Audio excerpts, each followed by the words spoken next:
comme on dit, fantasmagorique, et c'est la semaine de la Iloula du Rambam. Hein, Léon? Oui, ouais. Ben, ça, on est dans la semaine. Le Zohar, il dit... Oui, le Zohar, il dit que c'est la semaine. Toute la semaine, il y a la lumière de ce Rav qui éclaire.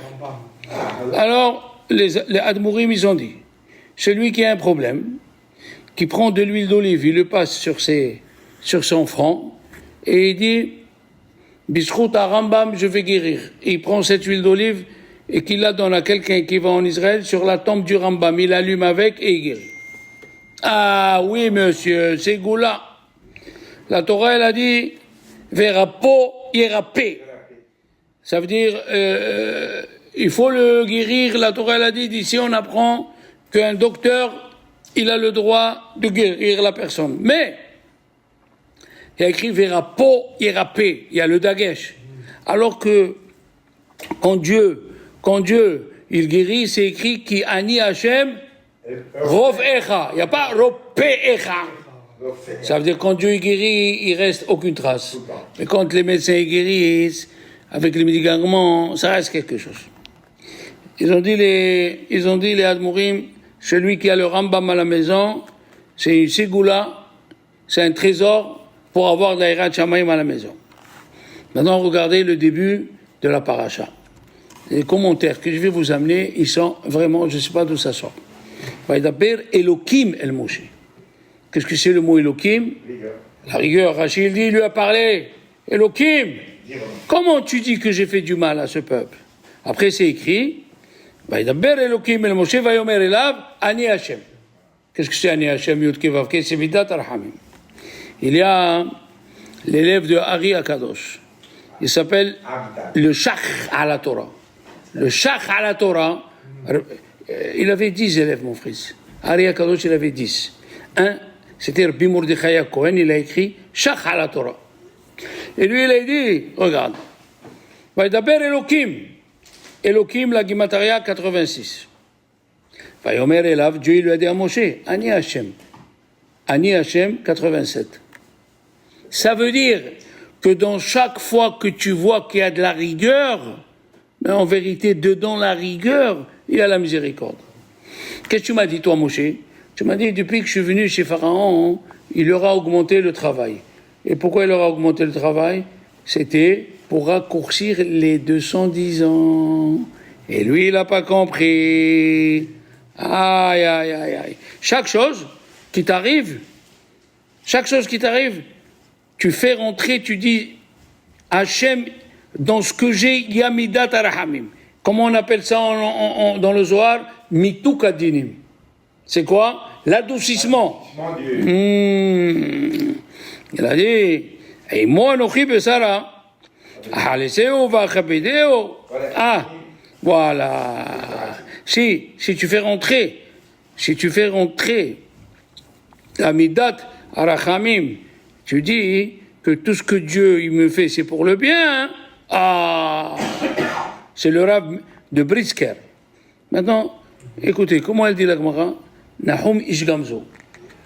Nahum Ishgamzo. Qu'est-ce qui manque dans Nahum Ishgamzo? Nahum Madi, non? Non, Nahum Ishgamzo.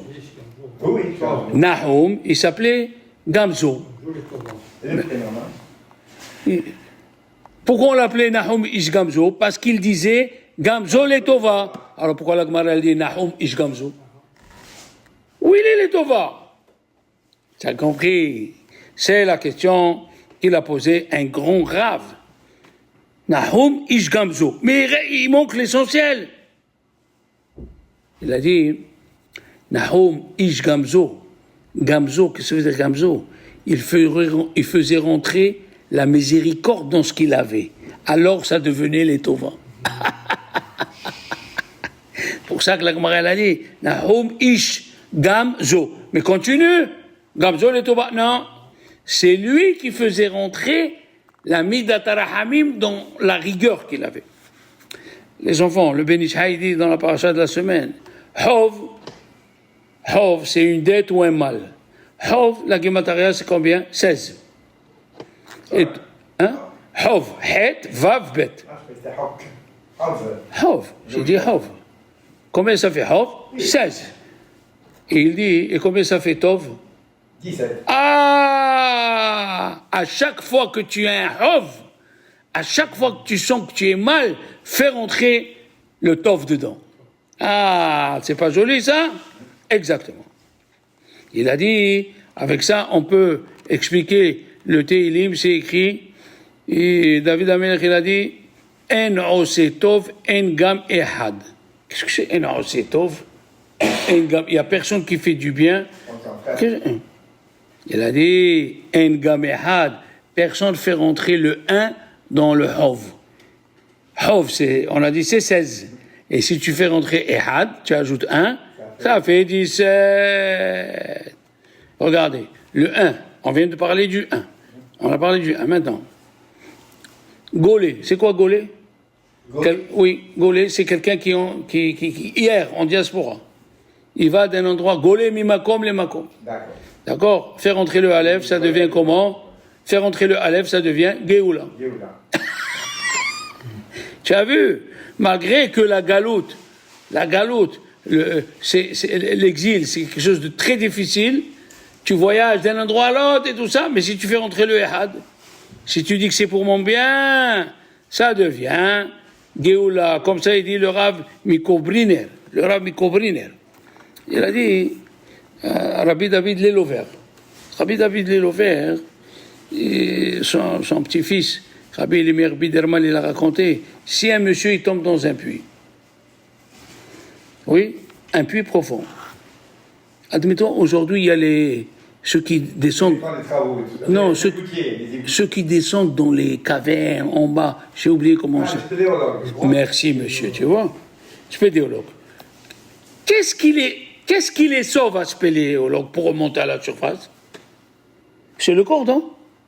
C'est une ficelle. S'il n'y a pas la ficelle ou le cordon, il reste là-bas en bas. Moi, j'ai vu ils sont descendus à 1200 mètres. Et qu'est-ce qui les relie? Voilà. Alors, j'ai dit, moi, c'est ça le passou qui a dit. Alors, lui, il a dit, c'est quoi le cordon? C'est l'aïmouna. L'aïmouna, elle peut te faire sortir. L'aïmouna, elle peut te faire sortir du trou où tu es. Comme un cordon. Oui, comme un cordon. Alors, j'ai dit, le passou qui dit, Yaakov, Hevel, Nahalato. Yaakov, Hevel, Nahalato. Qu'est-ce que c'est Yaakov, Hevel, Nahalato? Si tu expliques comme je dis, Yaakov, ça se dit quand le peuple d'Israël, il est en bas. Israël, c'est quand le peuple d'Israël, il est là-haut. D'ailleurs, le mot Israël, ça veut dire li-roche. Moi, je suis à la tête. Quand tu dis Yaakov, c'est quand Israël, il est en bas. Eh bien, quand Yaakov, il est en bas, il s'en sort. Quand il prend la corde. Hevel, la corde, la émouna. D'accord? Bon, le Maguid Midouvna, il dit, c'est très facile, les drachot. Mais dans la pratique, c'est un peu difficile. Il a dit, il y avait un enseignant, il a sorti ses élèves pour faire une sortie dans la forêt. Et il leur a dit, les enfants, il ne faut pas avoir peur. S'il y a un chien, vous dites, le pasouk, Ulchol Israël, lo echeras kerev les chono. C'est un pasouk qu'on dit. Quand tu vois un chien, tu dis, Ulchol Israël, lo echeras kerev les chono. Il y a eu un chien, lui, il s'est sauvé. Ils l'ont dit, Arav. Et toi, tu as dit, il a dit, quand le chien, il a oublié, quand le chien, il a aboyé, je me suis troublé, je me suis sauvé. Aïe, aïe, aïe.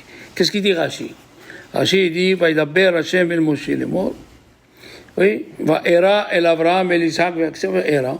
Il dit Rashi, Haval, al, de mes abdin, dommage ceux qui sont morts, velo mishtakhim, et on se rappelle pas d'eux. Ça veut dire Avraham, Isaac et Yaakov.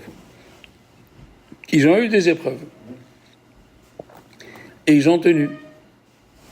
Alors, le Admour, Rav Kasliber, il a dit, il faut dire Haval ala mit abdim, c'est-à-dire, Dieu il dit, c'est dommage, les avot, quand ils avaient des épreuves, ils étaient en bas, mais ils m'ont pas oublié.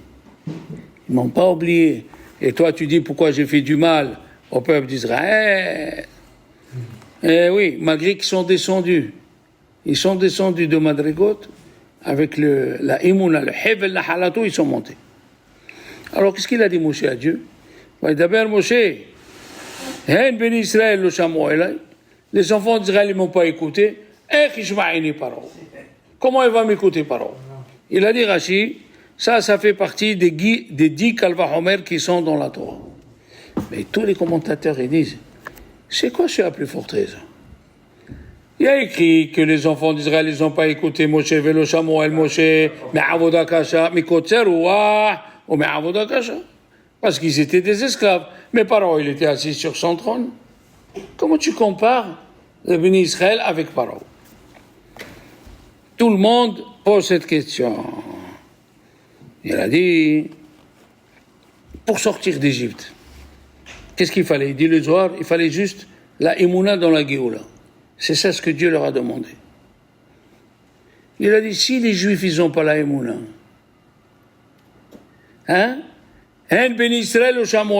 si les Juifs ne m'écoutent pas pour avoir la Emouna, comment ils vont sortir de la main de Paro? Comme ça, il a dit le Beth Israël. Il a dit, Kalva Homer, c'est quelque chose de léger de croire en Dieu, mais c'est très difficile de l'accomplir. C'est ça le Kalva Homer. Maintenant, il a dit, on voit, pour donner un exemple, écoute bien. Un monsieur, c'est un exemple. Un monsieur, il devait manger, il a vu une mezouza sur une maison, il a dit des Juifs, ils sont rentrés, il est rentré, il a dit, bonjour, si je voudrais manger, il a dit, asseyez-vous. Il a dit, où vous avez acheté les mezuzot? Il a dit, à Me'achaharim. Ça fait combien de temps? Il a dit, ça fait au moins 10 ans. Il a dit, il faut vérifier. Il a vérifié, les mezuzot étaient vides. Les mezuzot étaient vides. Il lui a dit, mais où est le parchemin? Il lui a dit, le mode d'emploi, on l'a jeté. Ah là là là là. Tu as compris? Tu peux avoir la mezouza, mais tu n'as rien compris ce qu'il y a dedans. D'accord? Regardez ce qu'il dit, le Degel Mahane Ephraim. Degel Mahane Ephraim, c'était le petit-fils du Baal Shem Tov. Qu'est-ce qu'il a dit? Dever. C'est combien la guémataria de Dever, Léon? 206. Barad 206.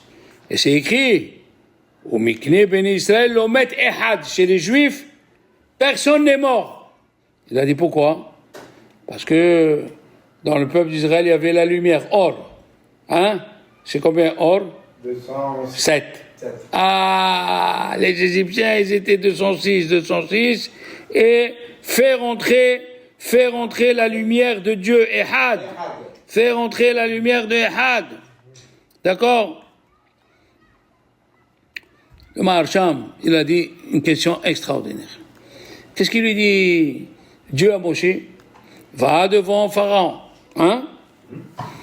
quand il va être au Nil, va devant Pharaon.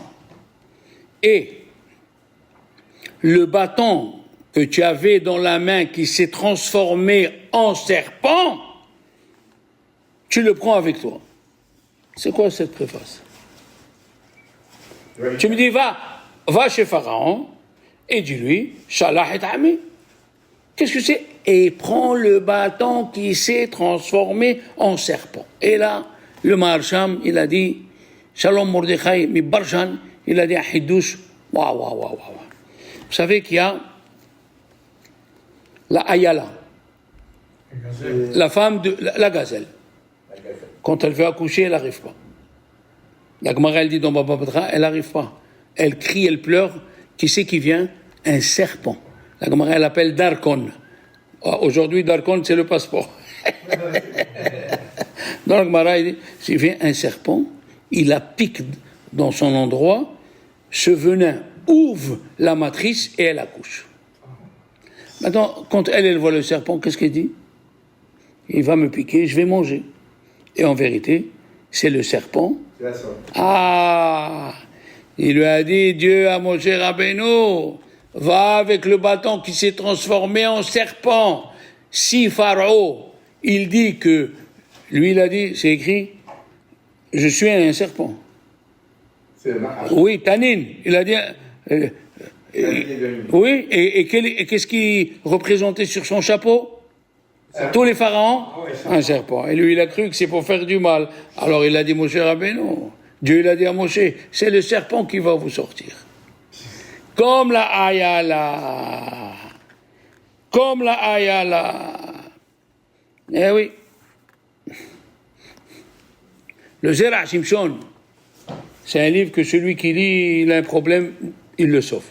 Il s'appelle Zera Shimshon.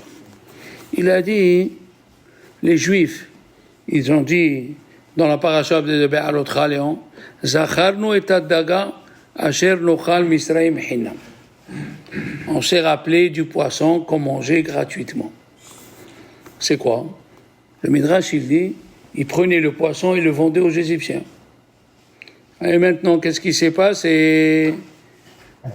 Quand Dieu il a tapé le Nil, il s'est transformé en sang. C'est écrit, le poisson il a pourri. Tout est poisson ici. Alors ils ont perdu de l'argent. Non, ils ont vendu l'eau du Nil aux Égyptiens. Ah, toi tu as cru que tu allais perdre. De l'endroit où tu as cru que tu allais perdre, c'est là-bas où tu vas gagner. Tu as vu ça, hein? Comme ça, il dit. On ne connaît pas nos choses. Eh ouais, Pas. c'est extraordinaire. Il a dit, c'est écrit dans le Midrash, Moshe il était petit et Paro il l'embrassait. Paro il l'embrassait et ils l'ont lassé. Et les Égyptiens, ils ont vu que Moshe Rabbeinu petit, ils ont vu Moshe Rabbeinu qu'il a pris la couronne et il l'a mis sur lui. Ils ont dit, celui-là va te prendre la place. Il y avait Yitro, qu'est-ce qu'il a dit Yitro? Mais non, c'est un petit. Ils ont dit non, on va amener, faire l'expérience. Ils ont amené de l'or et du feu. Et Moshe Rabbeinu, il voulait prendre l'or. Et il est venu l'ange Gabriel, il a poussé la main pour prendre le feu. Maintenant, s'il n'y avait pas l'ange Gabriel, hein, on n'aurait pas eu Moshe Rabbeinu. Il vient à Ari Akadosh, il dit, et pourquoi Dieu il a fait ça, Moshe Rabbeinu? Écoutez bien, qu'est-ce que c'est être Ari Akadosh? Oui, Léon, tu te rappelles, quand on a mis aux Égyptiennes pour qu'ils têtent Moshe, les premières gouttes de lait qu'il a mangé, Betouma, il fallait faire le tikkun, malgré qu'il était bébé. Pourquoi? Parce que c'est Moshe Rabbeinu, c'est pas n'importe qui. Ça, c'est la Emouna. Le livre de Shemot, c'est la Emouna, il n'y a rien à faire. Le Ramban, on va voir le Ramban, ce qu'il dit à la fin de la paracha, c'est extraordinaire. Rabbi Anchel, il était à Jérusalem, c'était un peintre. À Jérusalem, les gens, ils travaillaient juste pour avoir de quoi manger, pas pour s'enrichir. Et il n'avait pas de travail. Il est venu un monsieur, il lui a dit, écoute, j'ai besoin de refaire la maison. D'accord. Il a préparé la peinture, il est parti. Il a traîné la charrette de Mea She'arim jusqu'à Givat Shaul. Quand il est arrivé à Givat Shaul, les enfants, il est sorti, il a dit, s'il te plaît, excuse-moi, ma femme, son cousin, il est peintre, si je te prends à toi, ça va être le divorce, ça va être... Il n'avait pas de quoi manger. Il a dit à Kol Mina Shamaim, il a rebroussé chemin. En arrivant, toute cette route-là, il se disait, en arrivant à Mea She'arim, il y a un homme, il lui dit, mais je te cherche, où tu es? Il lui a dit, qu'est-ce qu'il y a? Il lui a dit, mais comment qu'est-ce qu'il y a? Tu sais bien que je suis directeur de l'école des petits. Il lui a dit oui. Il lui a dit, on cherchait un donateur qui paye la peinture. Maintenant qu'on a l'argent, tu vas nous faire la peinture de tout. Il a eu le travail pour quelques mois. Là où tu crois que tu vas perdre, c'est là où tu vas gagner. Qu'est-ce qu'il dit à Rambam? Rambam, il dit, Paro, c'est le Yetzerara. Quand la Torah, elle parle de Paro, c'est le Yetzerara. Il ne parle pas des Égyptiens. C'est extraordinaire. C'est extraordinaire. Comme ça, il dit à Rambam. Et alors là, écoutez bien ce qu'il dit le Degel Mahane Ephraim, le petit-fils du Baal Shem Tov. Qu'est-ce qu'il y a écrit dans la paracha à chaque fois? afin que les Égyptiens ils sachent. Les Ma'ani d'Om Israël, les Ma'ani d'Om Israël. Dis-moi, au lieu de nous dire les Ma'ani d'Om Israël, qu'est-ce qu'on a à faire, nous, des Égyptiens? Sors les enfants d'Israël et au revoir. Qu'est-ce que c'est les Ma'ani d'Om Israël, les Ma'ani d'Om Israël? Il a dit le fils de Baal Shem Tov, le petit-fils. Ça parlait aux Juifs qui ressemblent aux Égyptiens, qui ne croyaient pas en Dieu. On l'a dit, si tu te rappelles, la semaine dernière, si vous avez écouté le cours, il y avait 3 sortes de Juifs. Il y avait 3 sortes de Juifs qui disaient que Dieu n'existe pas, c'est pas possible qu'on souffre comme ça. Il y a qui disent que Dieu existe, mais il ne fait plus attention à la terre. Il y a qui disent Dieu existe, il a créé la terre, mais il ne peut pas changer la nature. C'est pour ça que c'est écrit 3 fois, les man teda ki ani Hashem, les man teda ki ani Hashem bekerev haaretz. Et il dit à Rambam, il ne parlait pas aux Égyptiens, il parlait aux Juifs qui ressemblent aux Égyptiens. Tu imagines? Comme ça, il dit à Rambam. Le Avnei Nezer, il a dit une chose fantastique. Il a dit, on sait que dans la Torah, que le mot Am, c'est pas un joli mot. Eh oui, il faut dire Béné Israël. Am Israël, mais Am, ça va pas. Il a dit, comment Dieu il dit dans les 4 langages de délivrance, Vela Kahti, Otrem, Li Le'am. Ah, qu'est-ce que c'est? Il a dit une chose extraordinaire. D'où il vient le mot Am? Il vient du mot Gechalim Omemiot, des braises qui sont en train de s'éteindre. Ça veut dire que ça va éteindre. Les Juifs, ils ont atteint 49 degrés. Il est venu, Dieu leur a dit, même si tu atteins 49 degrés, moi je te prends. Parce que la sortie d'Égypte, elle nous a appris 2 choses. On vient de le dire. Le serpent, il a permis à la gazelle une naissance. Eh bien, on est devenu Am Israël à la naissance. La naissance du peuple juif, c'était à la sortie d'Égypte. Oui ou non? Hein? La deuxième, on était au dernier degré et Dieu nous a pris. Ça veut dire, un juif, même qu'il soit n'importe où, Dieu il peut le sauver. Il a dit, sur ça, il y avait l'Admour Mitzantz, il était à Berlin. Shabbat, il y avait un juif qui fumait. Et il lui a dit, viens prier avec nous. Avec les cigarettes, il lui a envoyé la fumée sur la figure. Shabbat. Il lui a dit, c'est quoi? Viens, toi, tu nous fais Shalah Tzibour. Moi, je fais Shalah. Oui. Il est rentré, il a fait Shalah Tzibour. 30 ans après, la guerre est finie et tout. Un monsieur se présente avec sa femme, ses petits-enfants, une barbe et des péotes, chez l'Admour Mitzantz. Il a dit, vous me reconnaissez? Il lui a dit, non. Je suis le juif qui fumait Shabbat et vous m'avez invité à être le Shalah Tzibour. Comme vous ne m'avez pas vexé, comme vous ne m'avez rien dit, j'ai fait échauffement. Il y a un monsieur, il est rentré dans le kollel de Rav Tzvi Pesach Frank,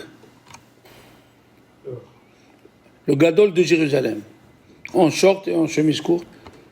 Il a dit, voilà, son père il est mort, il veut faire Kaddish. Il a dit, rentre, avec que des Dayanim. Les Dayanim en short, il le fait rentrer, oui.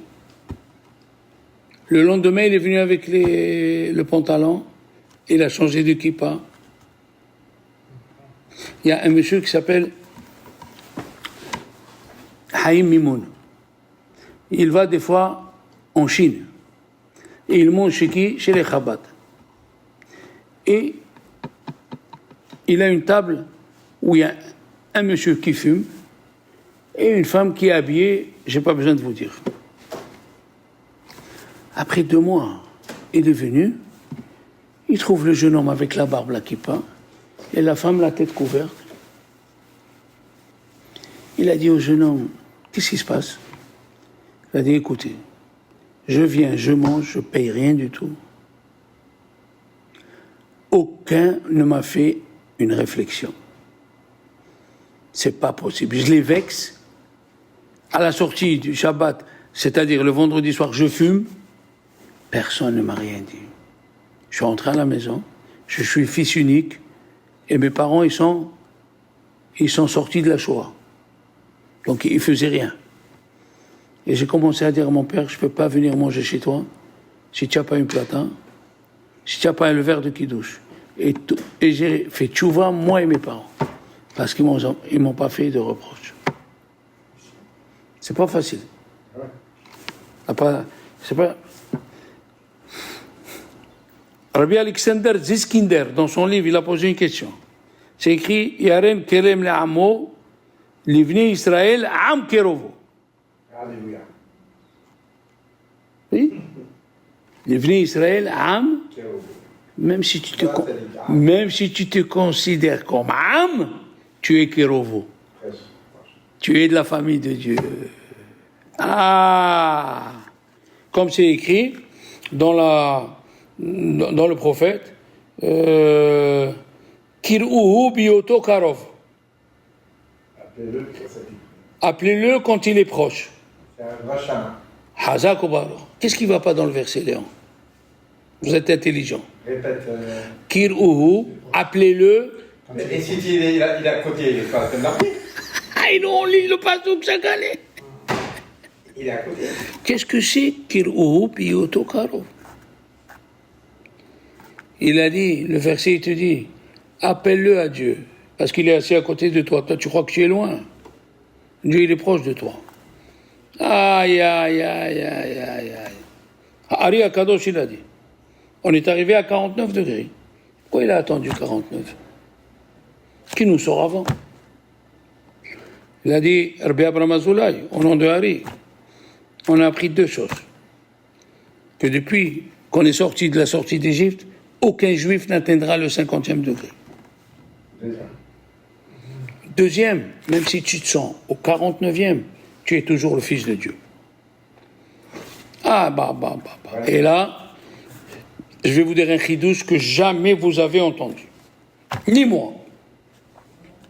Il y a un livre qui s'appelle Sefer HaKushiot.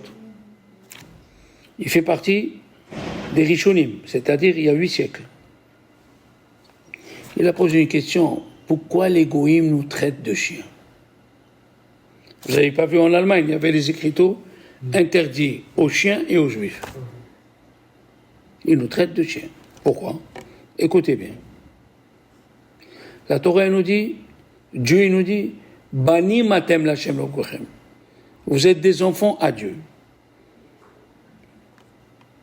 La gématria de Banim, c'est Kelavim. C'est la vie. Kelavim, c'est la gématria de Banim. Quand ils nous traitent de chiens, c'est la même gématria. 207. Kelavim. Kelavim. 20 et 35. Vas-y. 52, 52. Vas-y. Et 10, 62. Et même 40. 40, 62, 102. Banim. Vas-y. Banim 2. Et 50, 50. Yud. 52, Yud, 62. Et Même. 102. Ils nous traitent de chiens parce que c'est la même gématria que Banim. Qu'est-ce qu'il a dit Dieu? Kili Béné Israël Avadim. Un juif, il ne peut pas être tout le temps esclave. Il m'appartient à moi. C'est quoi le début de lettre? Qui? Li Béné Israël Kélev. On est fidèle à Dieu. Aïe, aïe, aïe. Kili Béné Israël Avadim. Il a dit, le Kliakar, c'est écrit dans la Gemara de Shabbat. On va finir. C'est écrit, il n'y a pas plus pauvre qu'un chien, il n'y a pas plus riche qu'un cochon. C'est quoi ça? Le grand devinant, c'est Rafa Papa qui dit. Si la Gemara le dit, ça fait partie de la Torah. Le grand devinant, il a dit, le chien, c'est celui qui parle à Shonara. C'est les gens qui parlent à Shonara, ils sont dans le chien. Il n'y a pas plus pauvre que les chiens, ça veut dire, personne ne fait attention au halachot de la Shonara. Mais par contre, il n'y a pas plus riche que le cochon. La plupart des juifs, ils ne mangent pas le cochon. Mais, écoutez bien.